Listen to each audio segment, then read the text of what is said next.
నంద్యాల జిల్లాలో దసరా శరన్నవరాత్రి మహోత్సవాలు ఘనంగా జరుగుతున్నాయి.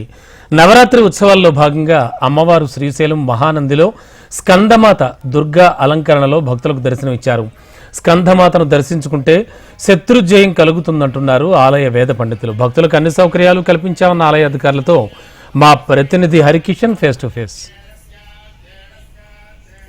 ప్రముఖ ఆధ్యాత్మిక క్షేత్రాలకు పుట్టినీళ్లుగా ఉన్నటువంటి నంద్యాల జిల్లాలో దసరా శరన్నవరాత్రి ఉత్సవాలు అంగరంగ వైభవంగా సాగుతున్నాయి. 5వ రోజు అష్టాదశ శక్తిపీఠం, ద్వాదశ జ్యోతిర్లింగం కలగలిసినటువంటి పరమ పుణ్యక్షేత్రం శ్రీశైలంలో బ్రహ్మరాంబదేవి స్కందమాతగా, అలాగే స్వామివారు మల్లికార్జునతో కలిసి శేషవాహనం పైన గ్రామోత్సవానికి తరలి వస్తే, మహానందిలో మాత్రము కామేశ్వరి దేవి అమ్మవారు స్కందమాతగా గజవాహనం పైన గ్రామోత్సవానికి తరలి వస్తున్నారు.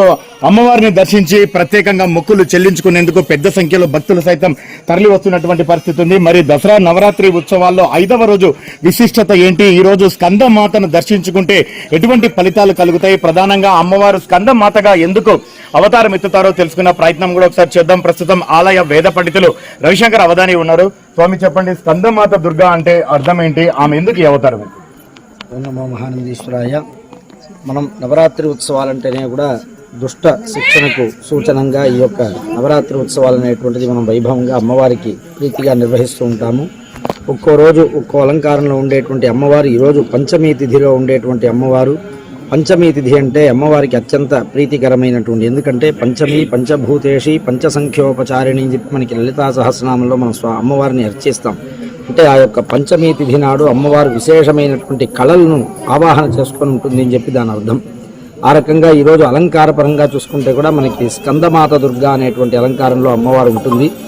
ఏదైతే ఆవిడ ఈ యొక్క రాక్షస సంహారానికి 9 రోజుల పాటు యుద్ధం చేస్తుందో, నిన్నటి దాకా కూడా ఆ యుద్ధానికి సన్నద్ధమవుతూ ఈశ్వరుడి దగ్గర నుంచి వివిధ రూపాలలో వరాన్ని పొందినటువంటి అమ్మవారు ఈరోజు తను చేసేటువంటి ఆ యొక్క యుద్ధానికి సేనానాయకుడిగా తన కుమారుడైనటువంటి స్కందుణ్ణి, అంటే షణ్ముఖుణ్ణి, సుబ్రహ్మణ్య స్వామిని నిర్మించి ఆయన ద్వారా రేపటి నుంచి ఈ యొక్క యుద్ధాన్ని ప్రారంభిస్తుంది. కాబట్టి ఈ రోజు ఆ యొక్క స్కందమాత అనేటువంటి అలంకారంలో అమ్మవారి దర్శనం ఇచ్చింది.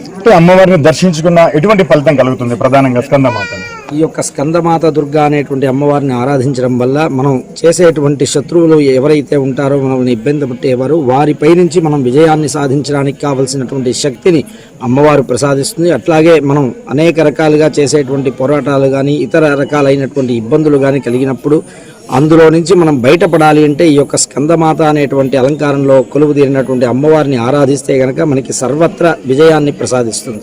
అలాగే దసరా నవరాత్రి ఉత్సవాలు ప్రారంభమైనప్పటి నుంచి కూడా పెద్ద సంఖ్యలో భక్తులు అనేది తరలి వస్తున్నారు. మరోవైపు ఈ రోజు సోమవారం కావడం, అలాగే 5వ రోజు కావడంతో కూడా భక్తులు తరలి వస్తున్నారు. ఈ నేపథ్యంలో అధికారులు సైతం కూడా పెద్ద ఎత్తున ఏర్పాట్లు చేస్తున్నటువంటి పరిస్థితి కూడా ఉంది. ఆలయ ఏఈఓ మధు ఉన్నారు. సార్, చెప్పండి, ఈరోజు ఏంటి ఏర్పాట్లు చేస్తున్నారు?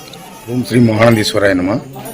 ఈరోజు స్కందమాత దుర్గగా రోజు ఒక అలంకారంలో ఉన్న దసరా శివులకు ఈరోజు స్కందమాతగా అమ్మవారిని అలంకారం ఉంది.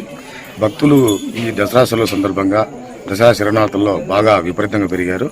వాళ్ళు వచ్చిన వాళ్ళందరికీ కూడా దేవస్థానము అన్ని ఏర్పాట్లు వాళ్ళు త్వరగా దర్శనం అయ్యేలా